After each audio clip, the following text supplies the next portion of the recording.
Welcome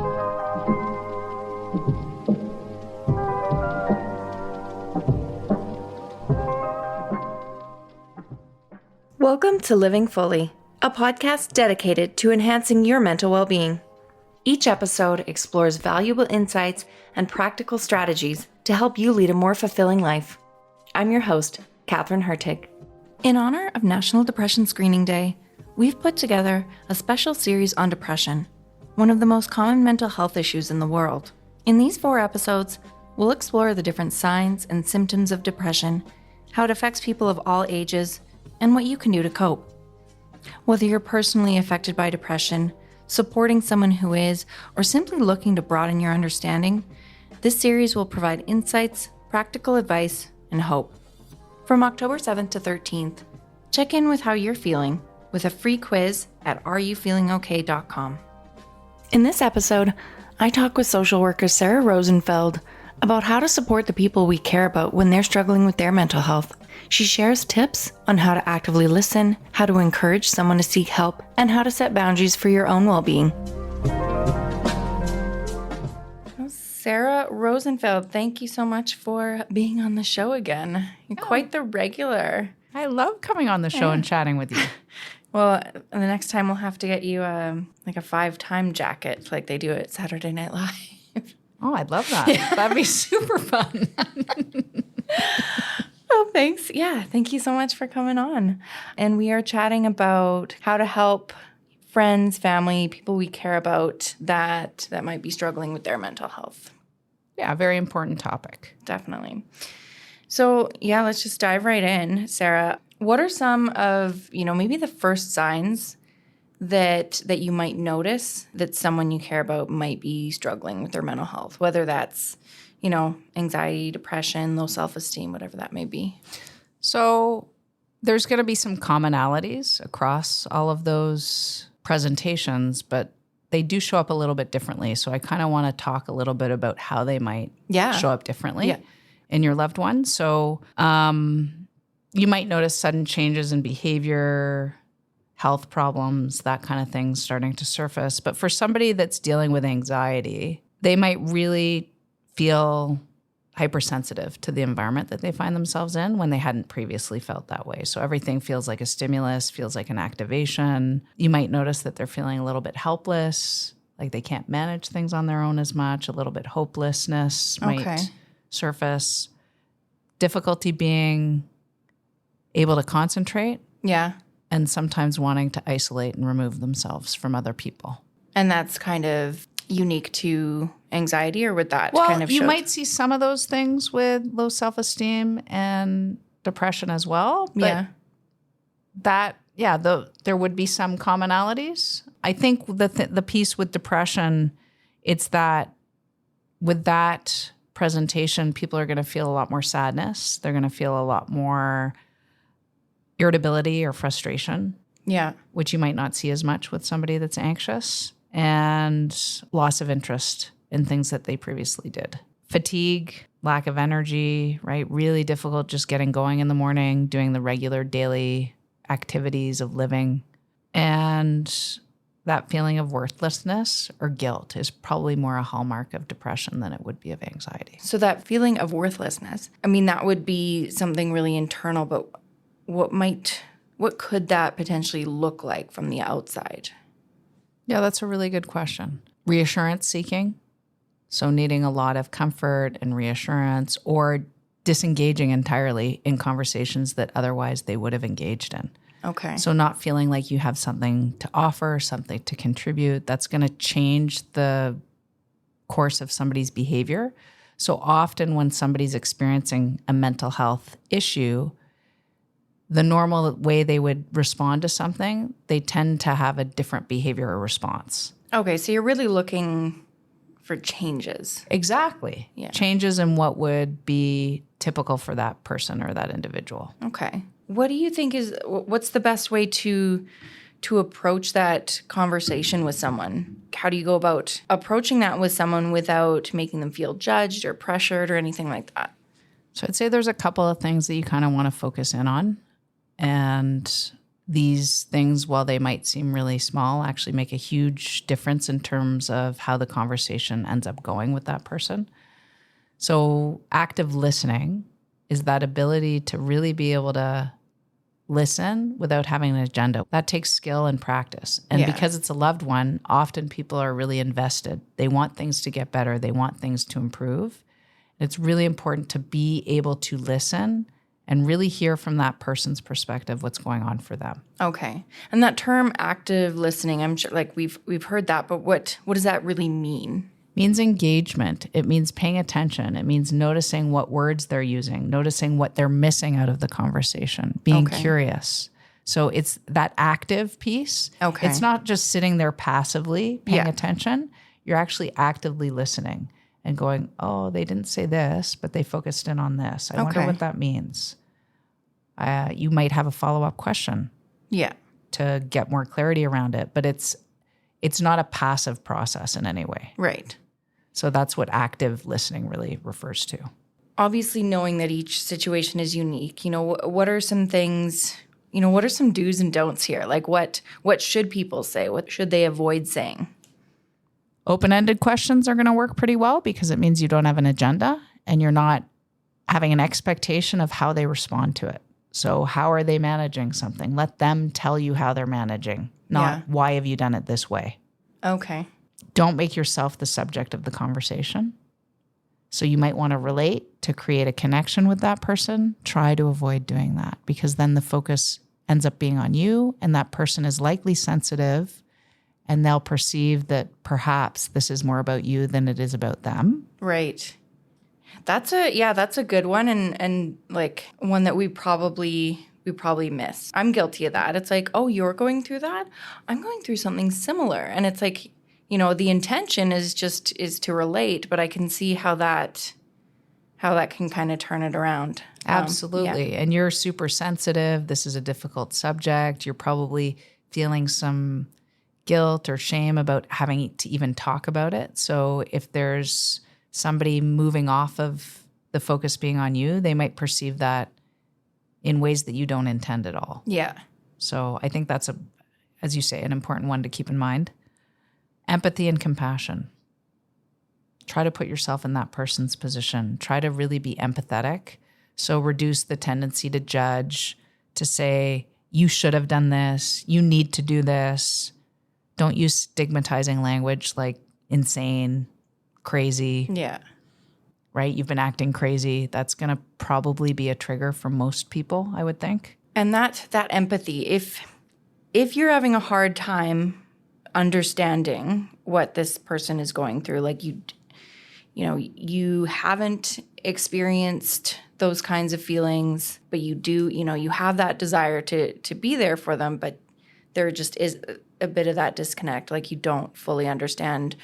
What do you recommend to get yourself there? Like phrases to use or just ways to, genuinely appear more empathetic, if that makes sense. Yeah, I think it's about your intention, first of all, going into the conversation, because somebody's going to pick up on if you say something that's been a phrase or a script that you've learned.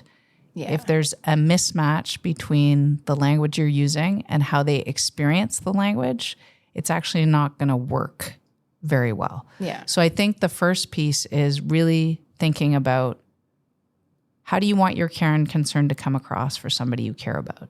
So that genuine curiosity about what's happening for them is actually the very best place to start, because language following that is more likely to match up with what you want to try to communicate.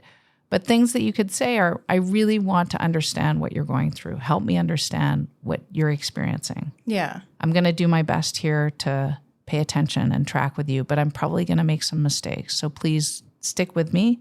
I really want to work with you on this, and I want you to know that I'm here. And it's not just for today, but I'm here for the long run. I like all of that, because I think that, so many of us, if, we see someone that we care about that's hurting, we want to help, but we don't want to say or do the wrong thing. So I think that that covers so many bases. It's like, yes, I really want to be here for you. I might make mistakes, but I am here, and help me be there for you in the way that you need, kind of thing. Yeah, exactly. Yeah. Kind of tied to that, saying the wrong thing or maybe asking the wrong kinds of questions. Like, how do we offer support and encouragement, without overstepping boundaries or making them feel overwhelmed? First of all, I think we have to educate ourselves. Often we overstep because we just have a lack of knowledge. So if you suspect somebody's struggling with anxiety or depression or low self-esteem, do some research. Find out how that presents itself, what could be contributing to it, what things will help, what types of interventions are useful. So I think education is going to be really important because then you're going into a conversation a little bit armed with some information that will help you navigate it. And correct me if I'm wrong, but I think the source of that education is probably pretty important because I know, especially now, I see a ton of content on social media about mental health. It's not always from people who genuinely know what they're talking about. Yes, they may have lived experience or, there's some sort of influencer, but it's not always entirely accurate or helpful, if that makes sense. Yeah, I think you're right. That's a big part of what you're trying to learn, what sources of information are going to be reliable. So do you have a family physician that you can talk to? Have you had somebody in your family or a friend go through something similar? What resources did they rely on? What things were useful to them and what things would they steer you away from? Yeah. Are there support groups that you can access information from? So it's not just getting information from the internet. It's also trying to find out through your own networks what resources have helped other people, what are credible. And it's through that conversation and discernment that you'll get a sense of, this one I might need to be a little bit more wary of. Yeah. But I think it's the dialogue and the open communication about it. For sure. So if you're seeing these signs and symptoms in someone you care about, that they might be struggling, we're not always equipped to handle that ourselves, and nor should we be completely equipped. So how do you suggest encouraging that person to maybe seek help on their own? So I think one of the things that you do have control over in a situation where you want to bring this up with somebody is actually the time and place of the conversation. Yeah. That's hugely important. You don't want to be doing it when the person's feeling super overwhelmed or they've just had a really difficult time. You want to really be quite strategic, actually, in how you pick and choose the right place and time to have that dialogue with them. You want to also let them know that you want to have this conversation. You want to prepare them because sometimes people feel like they've been ambushed. Yeah. Just wanting to kind of talk to you a little bit about some things. And let's find a time when we know it's a less busy time for you. So maybe Sundays are a good day of the week, or there's a day during the week that's a little bit calmer because they have less responsibilities. Yeah. So preparing them for the conversation, that shows respect and compassion like we talked about. Right. You're putting yourself in their position. How would they perceive this? What are the things that I can do to make this as comfortable as possible for them? You want to be careful of your language. So don't use stigmatizing language. We talked about you should have, why haven't you? Right. Be more invitational. Help me understand. This is what I've observed. This is why I'm concerned. Right? It's an I statement. It's about what you've seen. It's not putting the responsibility on them where they're more likely then to retaliate or become defensive. Yeah. And be prepared that the person will be resistant. Especially if this is the first time you're having this conversation, they might really struggle with the fact that you're identifying and observing something, and they might not be in a place yet to be able to fully hear that and integrate it. So just be prepared for a little bit of pushback and how you're going to handle that. Mm-hmm. Yeah, I can see that you're upset right now. And I still think it's an important conversation for us to have. So if you want, we can take a little bit of a break. But at some point, I would like to come back to this and talk to you a little bit more about it. Maybe you can let me know when that would be a good time for you. Yeah. Thank you for giving that kind of example of how to approach that resistance. Right? So it's not about pushing into it saying, what do you mean you're resisting? Right. Or what do you, because then you're making, again, we talked earlier, you're making it about you, but I care about you. And this is, right? So that's when you kind of have to back away and say, this is still important. You're setting a boundary that you're going to come back to it. Yeah. But it's also being prepared and anticipating that. And then being willing, if the person actually says in that conversation, yeah, you're right. I actually do have a problem. I just don't have a clue where to start. Yeah. Say, well, that's what I'm here to help you with, actually. I can do some research. I can take those first steps. I can make some phone calls. And then maybe we can meet again when I have a bit more information. How does that sound to you? This is calming me down. I love it. That's awesome. I hope, someone listening feels reassured by these examples of what to say to someone they love. Yeah, I think sometimes that's the hardest part, right? People get so worried about what they're going to say. They put a lot of pressure on themselves. Again, coming from that place of care and concern, that's, how I would talk about it, but everybody's going to have a bit of a different flavor. Some people might use humor. Yeah. Yeah, it's like, use your own language that would feel natural to you, but this kind of gives people just a bit of a template on a starting point. Yeah. Like we have connections with these people. Like, whether it's a close friend, a family member, a child, a parent, whatever, that relationship, like they're going through something, but obviously it's going to affect us as well. It's going to have an impact. So where do we kind of draw the line? Where do we set boundaries for our own well-being? And how do we do that? Like if their situation is kind of impacting us and stressing us out. I think this is a really important question for a number of reasons. I think often people will sacrifice their own health and well-being to care for other people. Yeah. And actually, that's not a helpful way to look at it, because your self-care and your ability to maintain your boundaries is absolutely essential when you're dealing with somebody that has mental health challenges. And it's not about selfishness. It's actually about modeling for that person, because often they're struggling with that as well. Right. About how to have care and compassion and be able to look after yourself at the same time. Why this is important is it then lets people understand, like I said, the modeling part, but it also helps you be able to have a pathway to be able to communicate information to them that's really essential and relevant.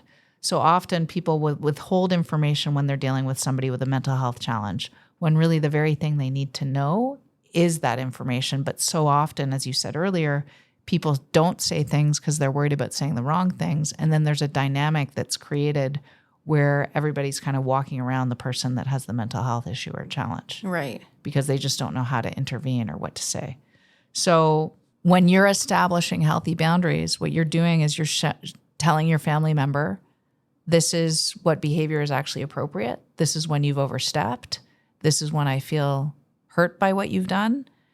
And then this actually might prompt them to take the next steps they need to take to be able to get the help that they need. Okay. Because you're actually helping them understand. Often they're not sure, right? Oh, well, I'm allowed to be upset. I'm allowed to raise my voice. I'm allowed to use this language. Well, actually, you're not. You're allowed to be hurt and struggling, but you're not allowed to be abusive. You're not allowed to be the only person that has needs. So in a way, those boundaries help them appreciate and understand where they begin, where they end, and when it might be the appropriate time to seek additional support and help. That's a great and really helpful way to frame that. That in the end, it is beneficial for kind of both parties. It's like expressing what you need, but also showing that that's how it's done to the other person. Yeah. And I think it's remembering that you're not pushing that person away. It's about acceptable behavior and unacceptable behavior. And that is always relevant, regardless of what the presenting issue is. That phrase you use, pushing someone away, that's what boundaries can feel like. Yeah. But it's important to recognize that that's not the case.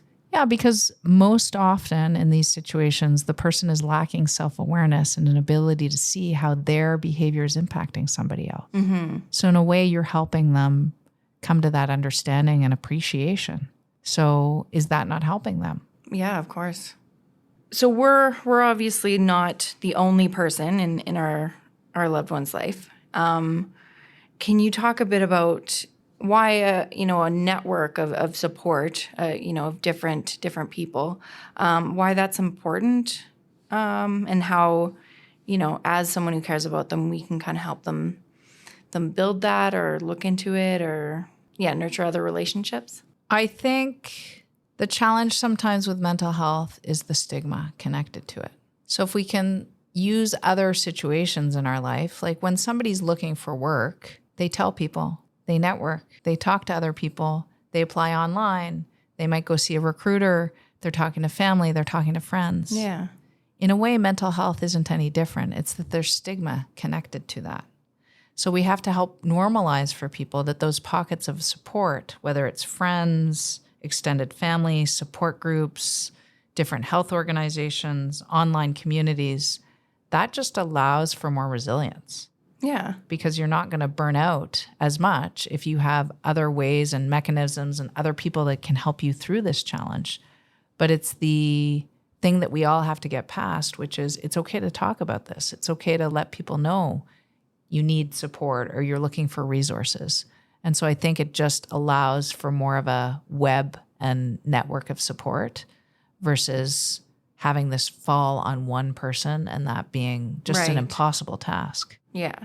One thing you had mentioned that might be a sign that someone's struggling is just kind of, this overwhelm or inability to kind of handle like day-to-day things. How can someone kind of support someone they care about through daily responsibilities when they're struggling with their mental health? Opt for really practical strategies with overwhelming tasks. Let's break things down for them. It's overwhelming because they can't figure out how to maybe even do their laundry. So, okay, let's put it in a pile, sequence of steps that somebody follows, and then they can start to have the independence to do it on their own. But it becomes so overwhelming that they can't even begin. Yeah. So it's really about being practical, pragmatic, maybe getting them to write the steps down, showing them the first time, then having them do it independently the next time. It's kind of really, you're in that coaching role sometimes. And I think for some people, especially if somebody's been able to function at a high level and then they're having a struggle with their mental health, people forget that those little things would make a huge difference. And they're also struggling with the fact that 6 months ago you could do this thing. Right. How come you've lost the ability to do that? That's actually going to be less helpful than saying, okay, this is where we're at. Let's figure out how to get you back to a place where you can manage this independently. Yeah, really that compassionate acceptance of kind of where someone is at the moment. I mean, we kind of went over this when we were talking about boundaries, but, how do you take care of your own mental health while also supporting someone else who might be struggling? So I would just want to say that it can be really challenging to balance your needs and somebody else's needs. Mm-hmm.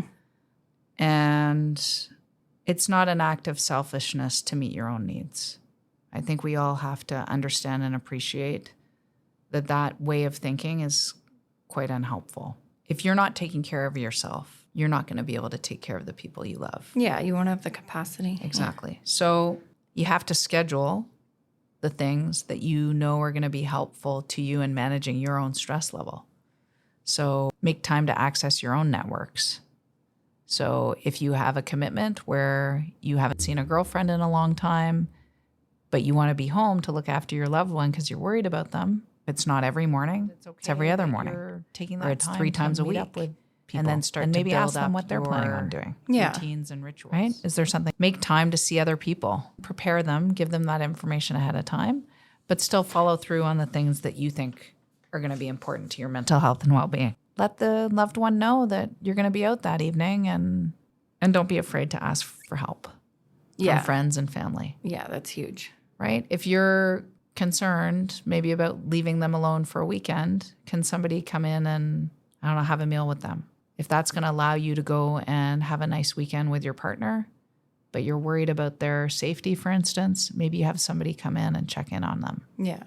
So being able to have that web of support that we talked about is going to be really important because often, while there's an acute phase to some of these things, there's also going to be time that needs to pass for that person to reorient themselves, start implementing strategies, get the professional help they need, start therapy if that's needed. Yeah. And that takes time. For sure. And as much as we care about them, it's not something that we can hold their hand through. And a big part of their journey is starting to reclaim some of their autonomy and their independence, which is what they've lost. And the way through that is to actually start doing things more independently, because that will be a source of pride and achievement for them. You brought up the word safety, and that kind of, it brings me to my next question. Like if someone you care about is going through like a mental health crisis, so if they're having panic attacks, if they're talking suicide, what do you do in those scenarios? I think being prepared. So not thinking that it won't happen, but knowing that there's a possibility that it could happen. Okay. So what I mean by that is you want to know, where's the nearest hospital? How far away is it from your house? What's the route that you take to get there? Do you have access to the crisis lines? Because often in a situation where the person is decompensating or really struggling, or you're worried about their safety, people then become pretty heightened themselves. But if you've kind of anticipated or prepared in the event that this occurs, you have all the information you need, right? You know how to get to the hospital. You know the crisis lines that you could sit down with them and make that phone call. I'm assuming you wouldn't want to like try to talk someone down yourself. Like this is something that should if they're in an acute crisis, I think it's really important to go to the people that have the expertise to be able to manage that. Yeah. So the person is threatening suicide, or you've noticed a very significant increase in their level of agitation.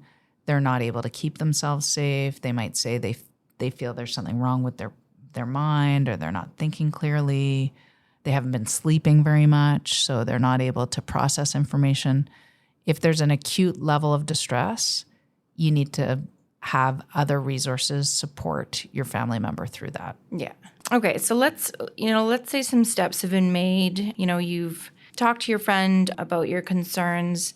They're seeking help. They're kind of on the road to working things out. How can you kind of support them during that treatment plan, like whatever that may look like, whether that's, counseling, medication, other interventions, that kind of thing? I think one of the things that's really important is creating an environment within your system or network that demonstrates trust, open and clear communication, and empathy. Because if you have those things in place, it doesn't matter what the obstacle is, you'll be able to tackle it and manage it. So you want to listen without being judgmental. You want to be able to express that care and understanding, provide reassurance. And those are kind of the essential components.